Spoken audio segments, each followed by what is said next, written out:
Halo teman-teman, kembali lagi bersama saya Rika Maya Solika. Kali ini saya akan membahas tentang asas-asas dan prinsip bimbingan dan konseling.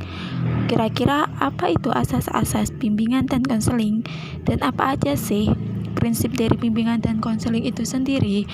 Mari kita simak penjelasan di video selanjutnya.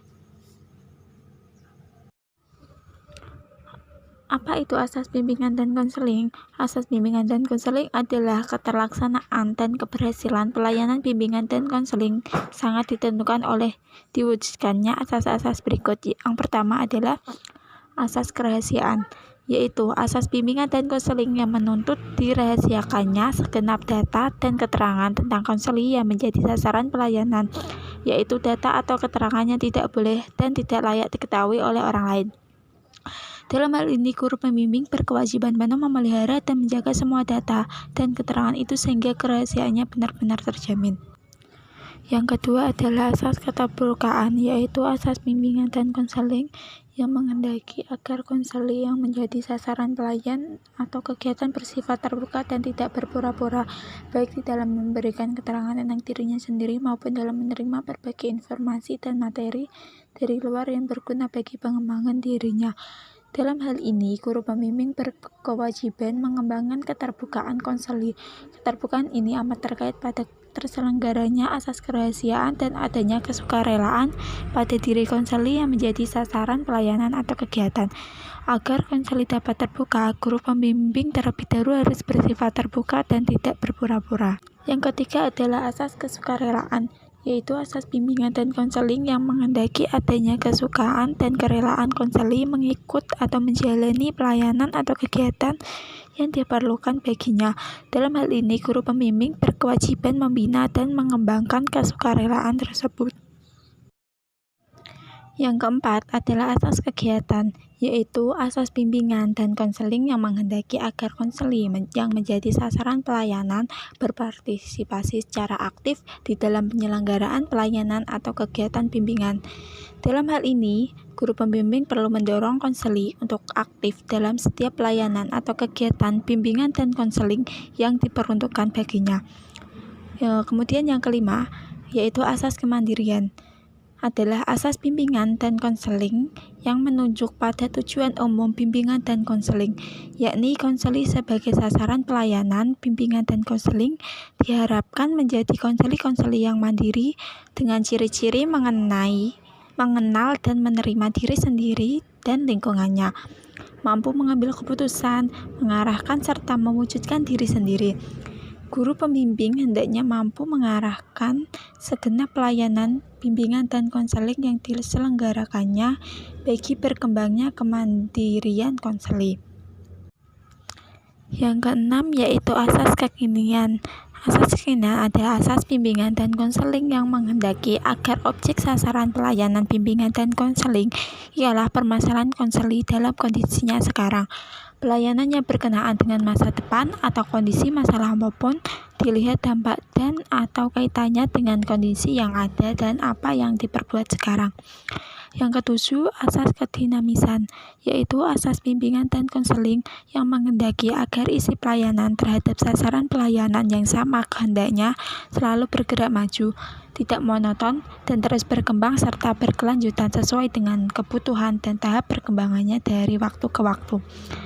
Yang kedelapan, asas keterpaduan, yaitu asas bimbingan dan konseling yang menghendaki agar berbagai pelayanan dan kegiatan bimbingan dan konseling baik yang dilakukan oleh guru pembimbing maupun pihak lain saling menunjang, harmonis, dan terpadu. Untuk ini, kerjasama antara guru pembimbing dan pihak-pihak yang berperan dalam penyelenggaraan pelayanan bimbingan dan konseling perlu terus dikembangkan.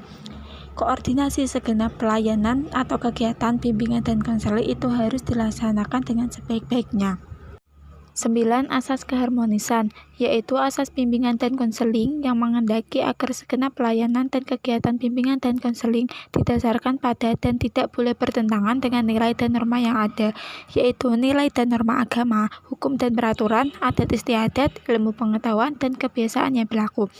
Bukanlah pelayanan atau kegiatan bimbingan dan konseling yang dapat dipertanggungjawabkan apabila isi dan pelaksanaannya tidak berdasarkan nilai dan norma yang dimaksudkan itu. Lebih jauh, pelayanan dan kegiatan bimbingan dan konseling justru harus dapat meningkatkan kemampuan konseling memahami, menghayati, dan mengamalkan nilai dan norma tersebut. 10. Asas keahlian, yaitu asas bimbingan dan konseling yang menghendaki agar pelayanan dan kegiatan bimbingan dan konseling didasarkan atas dasar kaidah-kaidah profesional. Dalam hal ini, para pelaksana pelayanan dan kegiatan bimbingan dan konseling hendaklah tenaga yang benar-benar ahli dalam bidang bimbingan dan konseling. Keprofesionalan guru pembimbing harus terwujud baik dalam penyelenggaraan jenis-jenis pelayanan dan kegiatan dan konseling maupun dalam penegakan kode etik bimbingan dan konseling. Kemudian yang ke-10, asas alih tangan kasus, yaitu asas bimbingan dan konseling yang menghendaki agar pihak-pihak yang tidak mampu menyelenggarakan pelayanan bimbingan dan konseling secara tepat dan tuntas atas suatu permasalahan konseling mengalih tangankan permasalahan itu kepada pihak yang lebih ahli. Guru pembimbing dapat menerima alih tangan kasus dari orang tua, guru-guru lain, atau ahli lain, dan demikian pula guru pembimbing dapat mengalih tangankan kasus kepada guru mata pelajaran atau praktik dan lain-lain. Prinsip bimbingan dan konseling. 1. Bimbingan dan konseling diperuntukkan bagi semua konseling. Prinsip ini berarti bahwa bimbingan diberikan kepada semua konseling atau konselir baik yang tidak bermasalah maupun yang bermasalah, baik pria maupun wanita, baik anak-anak, remaja maupun dewasa. Yang kedua yaitu bimbingan dan konseling sebagai proses individuasi. Setiap konseling bersifat unik, berbeda satu sama lainnya, dan melalui bimbingan konseling dibantu untuk memaksimalkan perkembangan keunikannya tersebut. Yang ketiga yaitu bimbingan menekankan hal yang positif. Bimbingan merupakan proses bantuan yang menekankan kekuatan dan kesuksesan karena bimbingan merupakan cara untuk membangun pandangan yang positif terhadap diri sendiri, memberikan dorongan dan peluang untuk berkembang. Yang keempat adalah bimbingan dan konseling merupakan usaha bersama. Bimbingan bukan hanya tugas atau tanggung jawab konselor, tetapi juga tugas guru-guru dan kepala sekolah atau madrasah sesuai dengan tugas dan peran masing-masing. Mereka bekerja secara teamwork. Yang kelima, pengambilan keputusan merupakan hal yang esensial dalam bimbingan dan konseling. Bimbingan diarahkan untuk membantu konseling agar dapat melakukan pilihan dan mengambil keputusan. Bimbingan mempunyai peranan untuk memberikan informasi dan nasihat kepada konseling yang itu semua sangat penting baginya dalam mengambil keputusan. Yang keenam adalah bimbingan dan konseling berlangsung dalam berbagai setting atau adegan kehidupan.